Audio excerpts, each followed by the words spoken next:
what's next? I think he's now getting fascinated about the technology a lot, because as he keep going deeper and deeper into this understanding of smart manufacturing, now he wants that as I talk to my workers, operators, engineers, managers, I want to talk to machines also. Is that possible actually?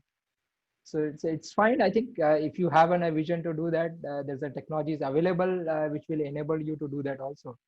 So the way you are communicating with your people, let's have the machines also being communicated to you. And the benefit is that you will get the uh, truth, real truth, or the ground truth, I should say, the real information from the systems, because they rarely tell anything lie to you. So I think you can build up in a voice interactions, even can have a WhatsApp messaging with the machines, and you can have an augmented experience with the AI technologies. And certainly there are key technologies operating at the back of this overall implementation.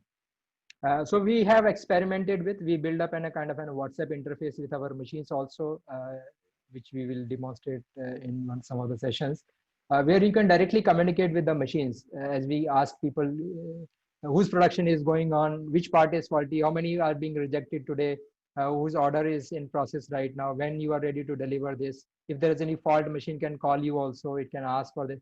So I think that kind of a live interaction can be built with this kind of a smart machine interfaces.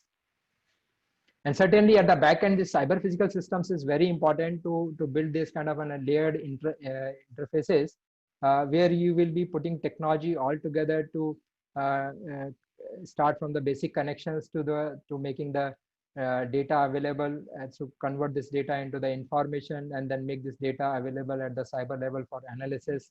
And finally, you will be putting some kind of a cognitive systems for decision making, and later on the implementation. This kind of an structure is required. As you have seen that even if you approve the measures, it will not be implemented immediately. It takes this backend to be available into the system, so that then only you will be able to make the changes happens in the real time. I think that is being done.